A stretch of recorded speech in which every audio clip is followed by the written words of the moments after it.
새아이 새를 사랑하다. 한국의 이야기. 요즘 나는 새가 제일 좋아. 이 한마디에 아내 지원은 벌컥 화를 냈다. 그럼 이혼 서류나 준비해? 지원은 성큼 2층으로 올라가 문을 쾅 닫고 이불을 뒤집었었다. 그리고 아마 울었을 것이다. 이혼하겠다는 말을 입에 달고 사는 아내지만 그래도 이번에는 조금 놀랐다. 도대체 새를 좋아하면 뭐가 잘못된 거지? 게다가 나는 서울에서 제법 알려진 변호사다. 아, 이제야 알겠다.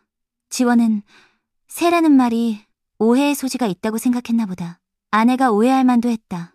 내가 말을 제대로 풀지 않은 탓이 크다. 애초에 차근차근 설명했으면 좋았을 것을 내가 왜 새를 좋아하게 됐는지, 어떤 새를 특별히 좋아하는지. 그랬더라면 지원도 화내지 않고 어쩌면 나와 함께 새를 좋아하게 됐을지도 모르겠다. 신준, 내가 새에 관심을 갖고 가까이서 관찰하게 되고 결국 사랑하게 된 계기는 경기도에 있는 소년원에서 청소년 살인범을 상담할 기회가 있었을 때다.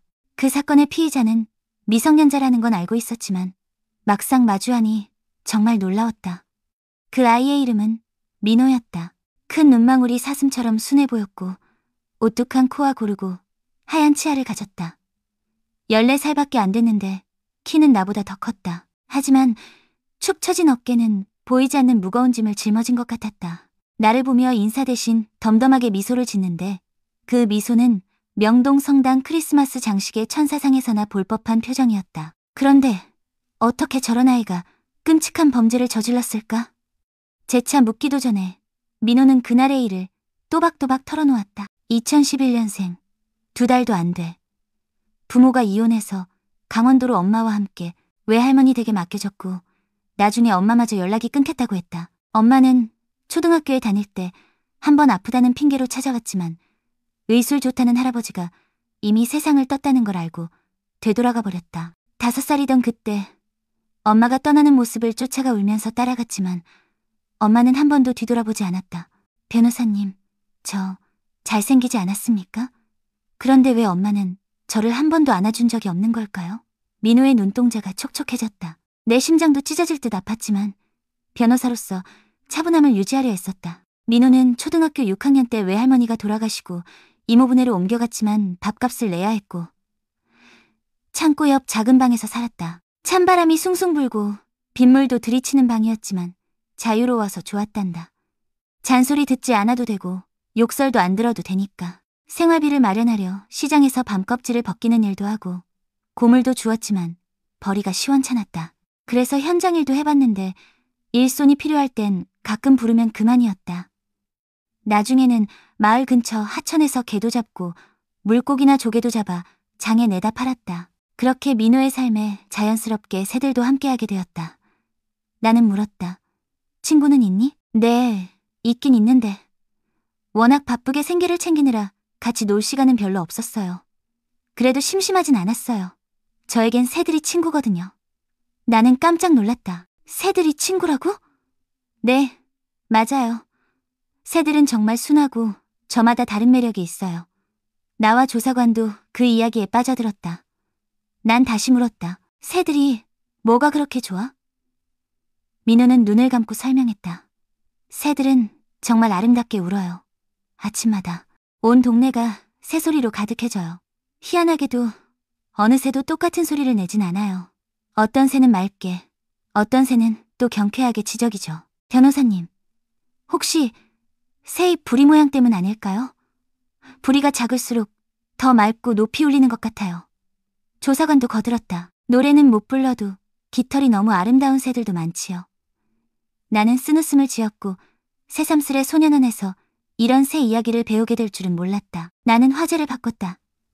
그럼 이제 본론으로 돌아가자. 왜 그런 일이 벌어진 거니? 민호는 고개를 떨궜다. 저도 일부러 그런 건 아니에요. 그날 이모부와 이모가 크게 싸우고 있었어요. 이모가 들이닥쳐 저보고 쓸모없는 놈이라면서 쫓아냈어요. 평소에 워낙 듣던 말이라 무시했죠. 근데 갑자기 제가 키우던 새장까지 내다버리겠다며 귤나무에 걸었던 새장을 집어들고 강까지 던지려는 거예요. 순간 너무 화나서 문에 기대 있던 막대기를 들고 따라갔어요. 이모가 강둑에 서서 저더러 감히 어떻게 볼래? 라며 3장을 강물에 던질 듯 협박하는데 저도 모르게 위협하려 막대기를 들었어요. 그런데 이모가 피하다가 미끄러져 소용돌이 치는 물에 빠졌어요. 이모는 수영을 잘하니까 별일 없을 줄 알고 저도 그냥 돌아섰더니 밤까지 집에 안 오시더라고요. 결국 다음날 강에서 이모 시신이 떠올랐습니다. 동네 사람들은 다 제가 해친 줄 알았어요. 조사관이 물었다. 부검 결과 몸에 멍이 여러 군데 있던데? 아마 이모부와 이모가 싸울 때 생긴 상처일 거예요. 누가 싸우는 걸 봤다는 증인은 없어? 주변에 집이 멀어서 없는 것 같아요. 일부러 죽인 게 아니었는데 왜? 자수했니? 결국엔 제가 그러지 않았다 해도 다들 의심할 테고 특히 어린 동생들이 우는 걸 보니 너무 미안해서 우리는 묵묵히 수사 기록서에 사인을 받았다. 민호는 아무 고민 없이 바로 서명했다. 떠나기 전 나는 물었다. 혹시 바라는 게 있어? 민호는 망설임 없이 대답했다.